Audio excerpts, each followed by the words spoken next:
बातें होनी है वो इस बात पर होनी है कि कुछ नाउन्स जो होते हैं वो बेटा सीम तो होते हैं कैसे, सीम यानी दिखते तो कैसे हैं, तो याद रखिएगा वो दिखते तो प्लूरल हैं, ठीक है, लेकिन उनकी असली प्रवृत्ति कैसी होती है, वो होते कैसे हैं, वो सिंगुलर होते हैं।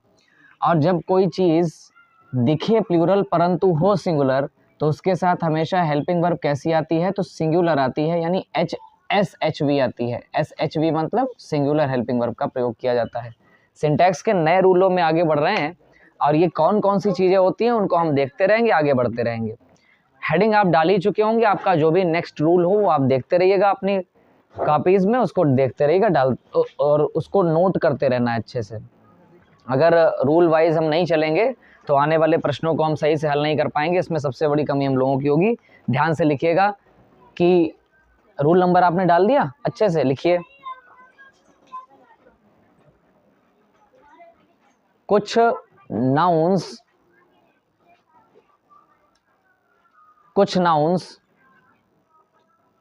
सेंटेंसेस में प्रयोग किए जाने के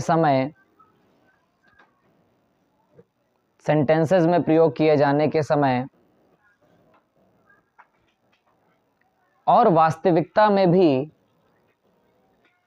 प्लूरल दिखाई पड़ते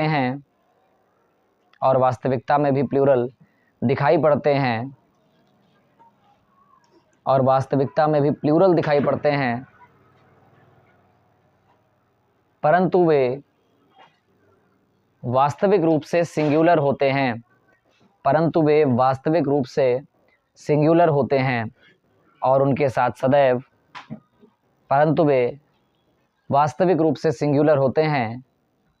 सदैव सिंगुलर हेल्पिंग वर्ब का प्रयोग किया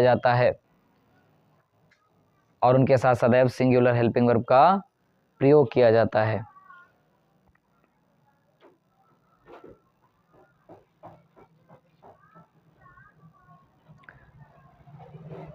सिंगुलर हेल्पिंग वर्ब का प्रयोग किया जाता है।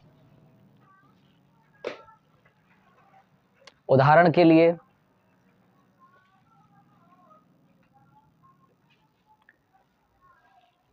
लिए कुछ पुस्तकों के नाम, कॉमा लगाते रहिएगा, उदाहरण के लिए कुछ पुस्तकों के नाम,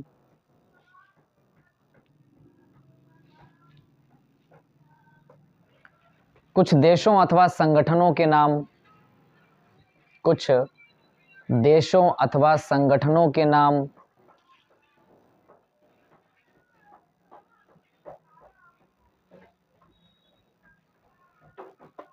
कुछ खेलों के नाम,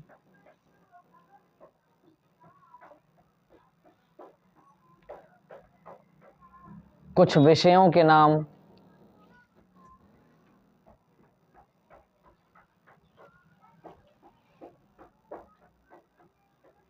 और किसी अन्य प्रकार की भी संज्ञाएं हो सकती हैं, और किसी अन्य प्रकार की भी संज्ञाएं हो सकती हैं।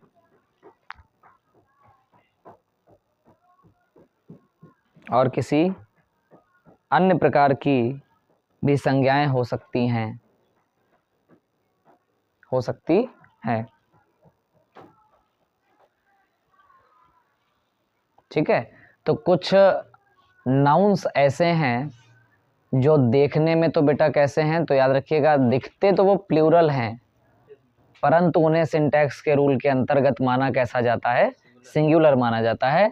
सामने देखते रहिएगा अच्छे से क्या क्या चीज़ें ऐसी हो सकती हैं। देखिए ध्यान से, बहुत सारी चीज़ें हैं।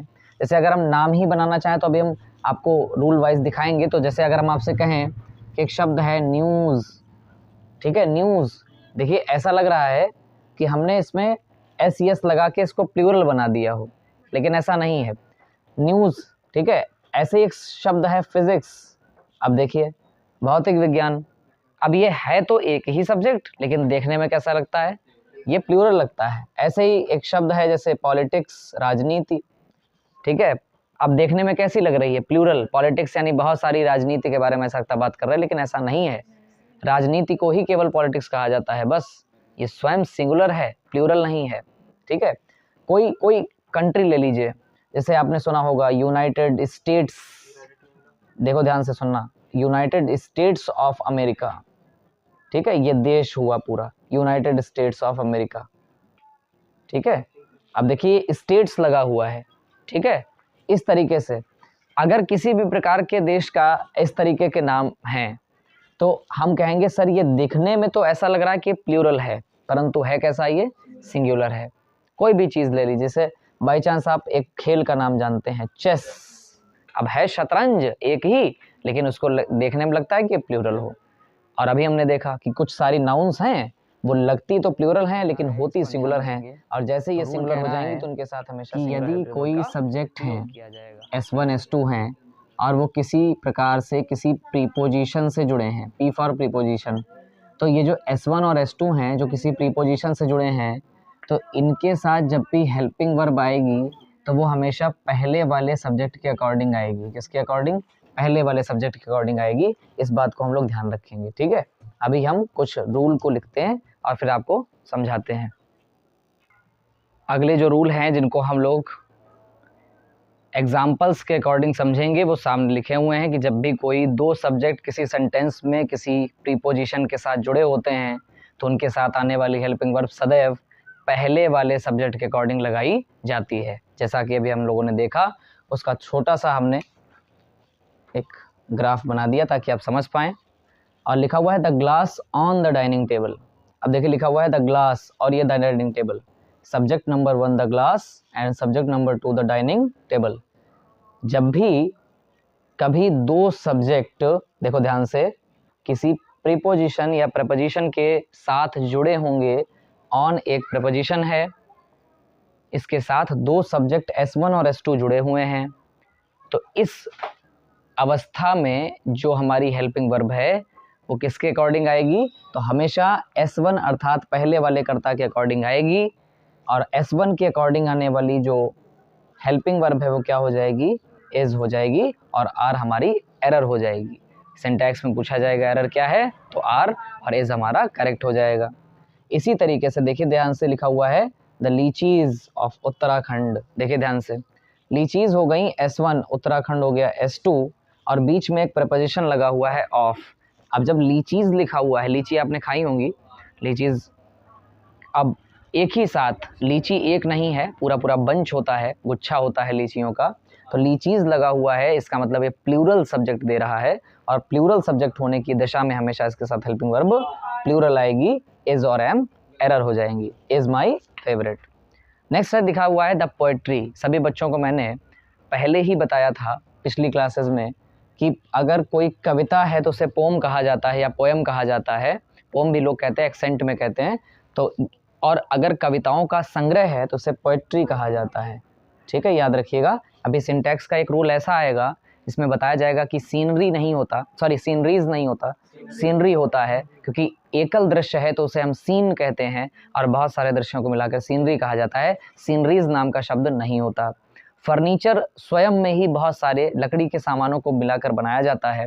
फर्नीचर अपने आप में ही प्लूरल होता है, इसका कोई, याद रखिएगा, इसका खुद में कोई प्लूरल नहीं होता, फर्नीचर्स नाम की कोई चीज़ नहीं होती। ये सिंटैक्स के रूल में ही हम लोग जब आगे बढ़ेंगे तो हम लोग सब कुछ 1 बाय 1 देखते चलेंगे, लेकिन अभी फिलहाल के लिए ध्यान रखिएगा कि पोएम लिखा हुआ है या पोम लिखा हुआ है तो इसका मतलब एक कविता, और पोएट्री जो होती है वो काफ़ी सारी कविताओं का संग्रह होती है। तो द पोएट्री, और यहाँ पर कबीर लिखा हुआ है, ये S1 हो गया और ये S2 हो गया, और देखिए बीच में एक प्रपोजिशन लगा हुआ है ऑफ, और अगर कभी ऐसा होगा तो हमेशा इसके साथ आने वाली वर्ब S1 के अकॉर्डिंग आएगी, और S1 के अकॉर्डिंग आर आएगी, इज और एम इनकरेक्ट हो जाएंगे। एडमायर्ड यानी जो कबीर की कविताएं हैं या कविताओं का संग्रह हैं उनकी प्रशंसा की जाती है, उन्हें एडमायर किया जाता है, उनकी तारीफ की जाती है। नेक्स्ट अगला है द मैचेस। मैच आप जानते हैं, खेल, जैसे पारियां होती, ठीक है, ध्यान रखिएगा, मैचेस लिखा हुआ है। तो मैचेस ऑफ IPL, अब आप सभी लोग जानते हैं IPL इंडियन प्रीमियर लीग कहा जाता है, इसका फुल फॉर्म होता है। मैचेस हो गया S1 और IPL हो गया S2, इसके बीच में आने जाने वाला प्रीपोजिशन जो है ऑफ। तो हमेशा याद रखिएगा मैचेस प्लूरल है शब्द, और प्लूरल के अकॉर्डिंग इसमें हमेशा वर आएगा और वॉज इनकरेक्ट हो जाएगा। कितने लोगों को रूल के अकॉर्डिंग ये सारी बातें समझ में आई हैं? वाज हमारा इनकरेक्ट हो जाएगा और वर हमारा करेक्ट हो जाएगा। अगर सिंटैक्स में पूछा जाए कि इसमें एरर क्या है तो आप सभी एरर्स बताएंगे। जैसे पहले वाले वाक्य में आर एरर है, इज और एम इसमें एरर है, इसमें भी इज एम एरर है, उसमें वाज एरर है। तो इस तरीके से एरर अगर पूछी जाए तो एरर यानी गलती बताएंगे, और अगर सही यानी करेक्ट फॉर्म पूछी जाए तो आपको करेक्ट तो पता ही है। समझ में आया? अब नेक्स्ट रूल पे चलते हैं। रिलेटिव प्रोनाउन के साथ कैसे यूज किया जाएगा इसको हमें देखना है। जैसे सामने ध्यान दीजिएगा, एक एक शब्द को समझेंगे तब जाके समझ में आएगा, और इसमें कई सारी मिस्टेक्स हैं जो मैंने जानबूझकर की हैं ताकि आप उन्हें सही कर सकें। द गर्ल, वो लड़की, who have stolen the pencil, जिसने पेंसिल चुराई है, ठीक है। आर देयर, वहाँ है, हियर माने यहाँ, देयर माने वहाँ। तो सर सीधी सी बात है, जब कोई लड़की जो पेंसिल चुरा रही है तो ये जो हु है इसी को हम रिलेटिव प्रोनाउन कहते हैं। ध्यान देते रहिएगा, बड़ा सरल रूल है, अगर हल्का सा आप दिमाग ले जाएं तो सारा काम हो गया। ये हु किसके लिए आ रहा है? गर्ल के लिए। जिस लड़की ने, वो लड़की जिसने पेंसिल चुराई है, हैव लगा हुआ है यानी उसने चुराने का काम कर लिया है, परफेक्ट चीज़ है। और आर देयर, वो वहाँ है। तो सीधी बात है सर, हु हैव लगा हुआ है, नहीं सर, लड़की एक है जिसने पेंसिल चुराई है, तो एक के लिए हैज़ या हैव में से हैज़ आता है। तो the girl who has stolen the pencil, और लड़की एक है सर, तो आर क्यों आएगा? सर यहाँ पर दो गलतियाँ थीं, इज़। कितने लोगों को बात समझ में आई? ठीक है, तो इस तरीके से हमारा सेंटेंस फॉर्म होगा, the girl who has stolen the pencil is there, ना कि आर देयर। तो एरर क्या हो जाएगी सर? एरर हो जाएगी हैव और एरर हो जाएगी आर, और करेक्ट क्या हो जाएगा? हैज़ और इज़। नेक्स्ट देखिए, द कार्स, गाड़ियाँ, एक गाड़ी नहीं है, कई सारी गाड़ियाँ हैं। द कार्स विच, कितने बच्चों को पता है सजीव चीज़ों के लिए हु आता है और निर्जीव चीज़ों के लिए विच आता है, ठीक है। बहुत सारे रिलेटिव प्रोनाउंस का यूज़ किया जा सकता है, whom, which, what, who, whose, इन सब रिलेटिव प्रोनाउन का यूज़ अपने अपने कर्ता के अनुसार हो सकता है, ध्यान समझते रहिएगा। द कार्स विच, गाड़ियाँ, या कह सकते हैं गाड़ियाँ कार के लिए कहा गया है, which you is buying, which you is buying, गाड़ियाँ जिन्हें तुम क्या कर रहे हो? खरीद रहे हो, विच यू इज़ बाइंग। अब ध्यान दीजिएगा, इज़ माइन, वो मेरी हैं, सही कह रहे हैं, माइन माने मेरा, ध्यान रखिएगा। तो सीधी सी बात है सर, कार जब है और उसके लिए आने वाला विच, कार के लिए आया हुआ, कार प्लूरल सब्जेक्ट है, तो प्लूरल गाड़ियां हैं, तो सर याद रखिएगा गाड़ियों के लिए आने वाला जो हेल्पिंग वर्ब है वो यहाँ पर है। अब पूछो कैसे? सर द कार्स लिखा हुआ है और विच यू इज बाइंग, मतलब जिन्हें तुम खरीद रहे हो। एक बात ध्यान दीजिएगा, रिलेटिव प्रोनाउन के तुरंत बाद एक और सब्जेक्ट आया है यू, और यू के अकॉर्डिंग आने वाली वर्ब यहाँ पर इज गलत है, क्या हो जाएगी? You are. जिन्हें तुम खरीद रहे हो, गाड़ियाँ जिन्हें तुम खरीद रहे हो, इज माइन, वो मेरी हैं। बेटा एक सीधी सी बात, जब गाड़ियाँ हैं तो इज नहीं हो सकती, क्या होंगी? आर माइन, वो सभी गाड़ियाँ किसकी हैं? मेरी हैं। तो कितने बच्चों को बात समझ में आ गई? तो देखिए किस तरीके से सब्जेक्ट के कितनी दूर आपको हेल्पिंग वर्ब मिल सकती है। देखा, गाड़ियों के लिए आने वाला हेल्पिंग वर्ब यहाँ पर है, और जबकि यू के लिए आने वाला इसके तुरंत बाद में है। तो इज और इज हो जाएगी हमारी एरर, और हमारा करेक्ट सेंटेंस हो जाएगा आर और आर। कितने लोगों को बात समझ में आई? नेक्स्ट देखिए ध्यान से, द एम्प्लॉयज़, एम्प्लॉयज़ माने होता है कर्मचारी, जो जिस कंपनी में एम्प्लॉय होते हैं ना, बॉस और एम्प्लॉय सारी चीज़ें होती हैं। एक संस्था कैसे चलती है कि जो वर्कर्स होते हैं, एम्प्लॉयज़ होते हैं, उनके ऊपर एक हेड होता है, वो आदेश देता है और पूरा जो बिजनेस है वो कार्य करता है। तो द एम्प्लॉयज़, एम्प्लॉयज़ का मतलब होता है कर्मचारियों। अब ध्यान देखिए, एम्प्लॉयज़ लगा हुआ प्लूरल सब्जेक्ट है, पता है ना, एम्प्लॉय माने एक कर्मचारी और एम्प्लॉयज़ माने बहुत सारे कर्मचारी। तो बहुत सारे कर्मचारी हैं, प्लूरल है, लिखा हुआ है whom, जिन्हें, कर्मचारियों को जिन्हें एवरीबडी इज अप्रिशिएटिंग, कहने का मतलब है कर्मचारियों को जिन्हें पूरे सभी लोग क्या कर रहे हैं? अप्रिशिएट कर रहे हैं, प्रशंसा कर रहे हैं, उनकी तारीफ कर रहे हैं, अप्रिशिएट कर रहे हैं। अब देखिए सीधी बात है, एम्प्लॉयज़ की जो लोग प्रशंसा कर रहे हैं, ध्यान से सुनिएगा, वो एम्प्लॉयज़ इज हो सकते हैं क्या? नहीं सर, एम्प्लॉयज़ हैं तो सीधी सी बात है वो आर होंगे। तो याद रखना, एवरीबडी आर अप्रिशिएटिंग, यानी हर कोई उनकी क्या कर रहा है? प्रशंसा। अब यहीं पर आप एक रूल गलत कर देते हैं। कितने बच्चों को मैंने बताया था ईच और एवरी, ये हमेशा सिंगुलर माना जाता है, इसीलिए इसमें आने वाला इज बिल्कुल सही है। देखा, दो तुमने रूल पढ़े और तुम उसी गंगा में बहने लगे जिसमें चल रहे थे, और नीचे वाला इसलिए जानबूझ के रखा गया था किताब में ताकि आप अच्छे से इसको देखें। ये जो जैसे यू के तुरंत बाद आर आया है वो यू के लिए आया है, ना कि कार के लिए। इसी तरीके से एवरीबडी के बाद आने वाली हेल्पिंग वर्ब एवरीबडी के लिए आई है, ना कि एम्प्लॉयज के लिए। कितने लोगों को बात समझ में आई? कितने लोगों को बात समझ में आई? तो ये जो whom लगा है ये एक रिलेटिव प्रोनाउन है जो एम्प्लॉयज को किससे जोड़ रहा है? उनकी तारीफ से जोड़ रहा है। ठीक है, वो सारे एम्प्लॉय मेरे हैं या टाटा मोटर्स के हैं, जो भी हैं, तो वो टाटा मोटर्स के एम्प्लॉयज को किन से जोड़ रहा है? उनकी तारीफों से। जोड़ने वाला रिलेशन कौन पैदा कर रहा है? whom।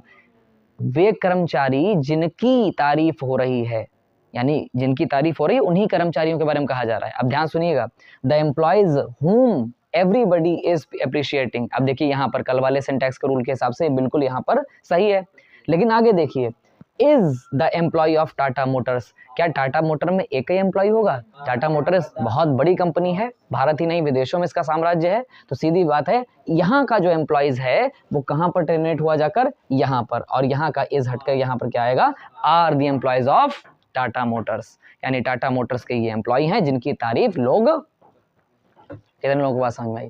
तो इस तरीके से देखो, हो सकता है कभी कभी तुरंत मिल जाए और कभी कभी बहुत दूर में मिले, ये भी हो सकता है। तो देखो सारी चीजें क्लियर हो पा रही हैं कि नहीं हो पा रही, और अगर क्लियरिटी सिंटैक्स में नहीं है तो इसका मतलब आप बहुत बुरी तरीके से अपने नंबर खो देंगे, ये चीज ध्यान रखना। तो हर चीज के अकॉर्डिंग, जैसे कल अगर आज ये एवरीबडी आ गया इसका मतलब है कल वाला हम भूल जाएंगे, नहीं, ध्यान रखना है कि कल ही आपको ये सिखाया गया था, कल परसों की क्लासेस में आपको सिखाया गया था ये वाली बात, है ना। प्रत्येक व्यक्ति उनकी तारीफ कर रहा है, सही कह रहे, एवरीबडी, एक व्यक्ति है तो सिंगुलर है तो सारे ही। अब हम कहें प्रत्येक बच्चे ने फीस जमा कर दी, तो हैं तो सभी लोग, लेकिन प्रति एक को सिंगुलर कहा जाएगा। इसके अकॉर्डिंग आने वाली चीज क्या हो गई? इज। और ये जो एम्प्लॉयज के अकॉर्डिंग आया वो आर हो गया। इतनी छोटी सी मिस्टेक भी हमारे सामने नहीं होनी चाहिए। कितने लोगों को रूल समझ में आया? क्लियर? आगे वाला देखो। अकॉर्डिंग इस बात पर ध्यान देना है, इट के रूल के अकॉर्डिंग हमें नेक्स्ट रूल पर इस बात पर ध्यान देना है। हमेशा याद रखिएगा, इस रूल को पढ़ने से पहले एक बात ध्यान रखना, जो हम आपको बताए दे रहे हैं सभी बच्चे पूर्व में ही जानते होंगे कि इट जो होता है वो स्वयं ही सिंगुलर होता है। सभी बच्चे ध्यान रखें, पूर्व में ही सबको बच्चों को पता होगा कि इट स्वयं में सिंगुलर होता है। इसलिए हमारा जो नेक्स्ट रूल है वो क्या कह रहा है कि जब भी आप इट को देखें तो इट के तुरंत बाद हमेशा सिंगुलर हेल्पिंग वर्ब लगानी है। ठीक है, समझते रहिएगा ध्यान से। उसके बाद यदि आपको कोई रिलेटिव प्रोनाउन मिले, जैसे हु, हुज, हुम, दैट, विच, व्हाट, ये सारी चीजें, कुछ भी रिलेटिव प्रोनाउन मिले, उसके बाद जो भी सब्जेक्ट आए उस सब्जेक्ट के अकॉर्डिंग हेल्पिंग वर्ब लगाइएगा। ये रूल आपसे कह रहा है, जो हमारा सिंटैक्स का नेक्स्ट रूल है। अब हम रूल को समझ गए हैं, ठीक है। अब हम चलते हैं अपने नियम पर, ताकि इसमें और क्लियरिटी आ सके। क्या करना है कि सर हम सभी लोग जानते हैं कि इट स्वयं में ही सिंगुलर है, तो इट अगर सिंगुलर है तो इसके साथ हमेशा इज आएगा, आर नहीं आएगा। क्लियर? तो इट इज, ठीक है। अब देखिएगा क्या लिखा हुआ है, कुछ भी आ सकता है। अब दे लिखा हुआ है, दे जो है वो अपने आप में प्लूरल है, उसके बाद आया हुआ रिलेटिव प्रोनाउन है, ये लगा हुआ है दे के लिए, और ये जो दे है इसके अकॉर्डिंग आने वाली हेल्पिंग वर्ब इन दोनों में से हैव होगी, हैज नहीं होगी। तो क्या हो गया? It is they who have calling you. ठीक है, ये चीज ध्यान रखिएगा। नेक्स्ट रूल में हम देखते हैं, समझ में आया सबको पहला वाला? अब देखिए नेक्स्ट वाला। तो इट हमेशा सिंगुलर है, इसमें से वाज या वर्ब में से वाज आएगा और हमारा टर्मिनेट हो जाएगा, जो ऑप्शन वो होगा वर, यानी करेक्ट हो गया वाज और इनकरेक्ट हो गया वर। आपसे इनकरेक्ट पूछा जाएगा, वर पे टिक करेंगे, आपसे करेक्ट पूछा जाएगा, वाज पे टिक करेंगे। इसके बाद आने वाला देखिए, यू एक सब्जेक्ट है जो हु के अकॉर्डिंग चल रहा है। You who wanted to teach him, ठीक है, ये तुम थे जो उसे पढ़ाना चाहते थे। सही कह रहे कि नहीं? अब देखो यू, अब यू के बाद आया हुआ रिलेटिव प्रोनाउन, और ये हु जो है वो यू के लिए आया हुआ है। ये चीज ध्यान रखिएगा। ये इतना जो सब ये सेंटेंस होता है वो बिल्कुल अलग, और यहाँ पर बात बिल्कुल अलग।